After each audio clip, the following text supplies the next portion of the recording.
Hello everyone. This is my game, Laser Monkey vs. Space Robots. A game about a monkey who shoots lasers at robots in space.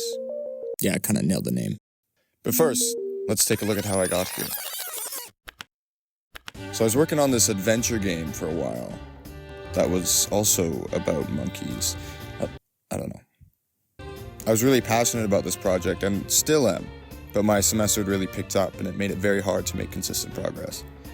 After a considerable break from development, I was itching to get back to the game, but I was feeling a little rusty. So I had a brilliant idea of starting a tiny side project to kickstart some momentum.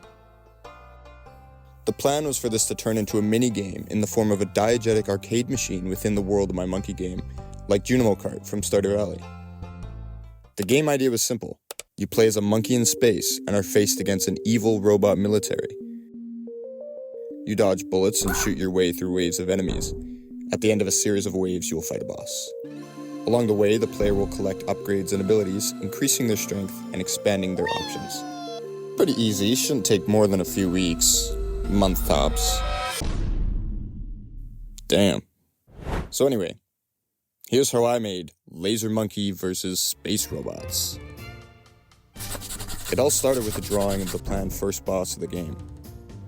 Honestly, I didn't really have any plan designing this guy, but it turned out really cool. It's kind of like having an unplanned baby that ends up becoming an astronaut or something. Probably. Anyways, I know the classic game dev advice is to make art after prototyping and all that, but I found that drawing something like this made me feel really inspired and gave me motivation going into development. And besides, with this guy done, I'm like 90% of the way there. So 90% is perhaps a bit of a leap. Better get working.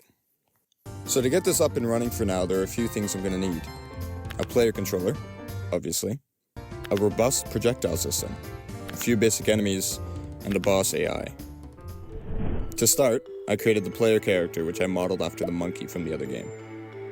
I got some basic controls in, which just includes omnidirectional movement and a dash.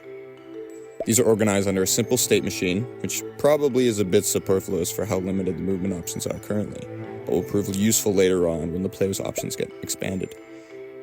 Next is the projectile system. The game will have a lot of enemies, and they'll all need to shoot projectiles.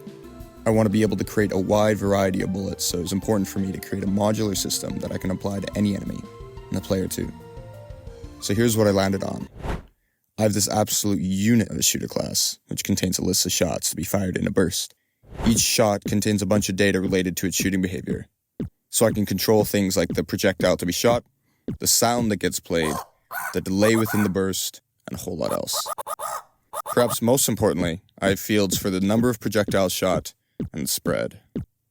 I'll spread out my projectiles in even increments to fill up my defined radius. From there, most everything has an option for random variation to get some more organic-looking results. The behavior of the individual projectile is defined by some generic stats, but any extra movement patterns or other effects can be easily implemented just by modifying the game object. With that, I have a ton of flexibility when it comes to making different shot patterns. I find myself playing around with this for hours, making really cool stuff, instead of actually making the game. Which, speaking of, let's make some enemies. Making art for these guys is something I've really enjoyed out of this whole process. I find it really easy to find a flow as I can iterate off of every previous design. Like this guy, which is just a modified segment of the boss I drew. Or this dude who has its guns and boosters modeled after the boss and its eyes modeled after this other drone I made. This sort of iterative process makes creating art feel way less daunting, which is great for me, someone who's naturally a really shitty artist. It's something I really didn't get while working on other monkey game, as a lot of the art was more organic and less robot-y. Anyway, so I have a few enemies to work with now. I threw them in, giving them each different shooting patterns using my system from before.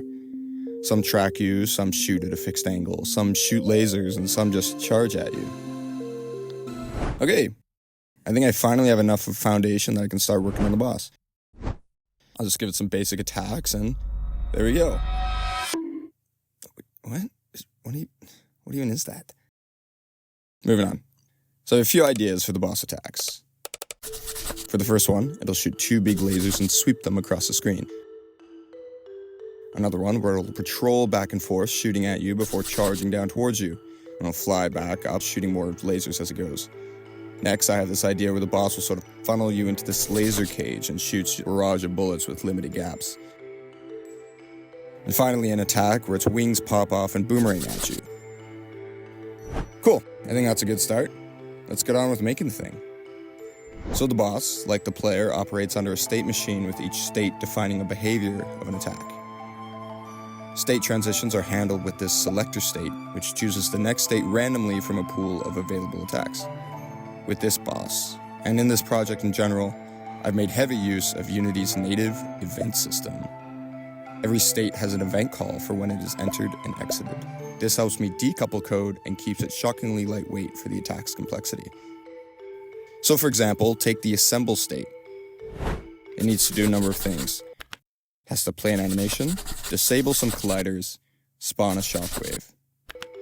Now instead of hard coding all of that, I can do most of these things in the editor to keep the actual code relatively empty.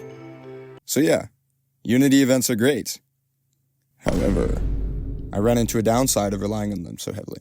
It's that Unity fucking sucks, and it decided to randomly clear all the events in the inspector, which broke like 80% of the boss. My version control commits around this time, I think, quite eloquently describes my experience with this. Anyways, I was able to revert back to a stable version, which only cost me an hour or so of work. So you're off the hook this time, Unity, but I'll be watching you. After that, I got to work on finishing the boss. It took a lot of refining and iterating, but I landed eventually on something I'm really proud of. After getting some feedback from my playtesters, I found that some of the attacks were a little unfair. So I went through adding clear telegraphs to each of the attacks. The lasers got a little shadow showing where it's going to appear. The charge attack got a new animation before it starts to move down, and a big smoke cloud before it moves up. And here's how it came together. Yeah, no, I'm just actually stumped on the name. Anyways.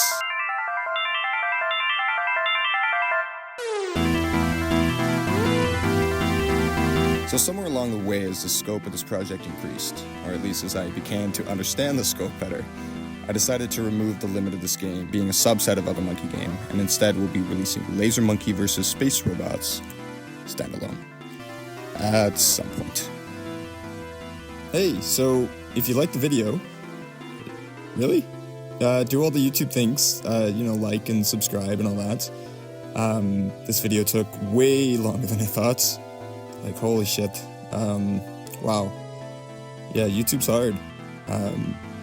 Haven't actually been working on the game for a little while as I've been spending so much time with this. So I guess I'll get back to it. See you next time.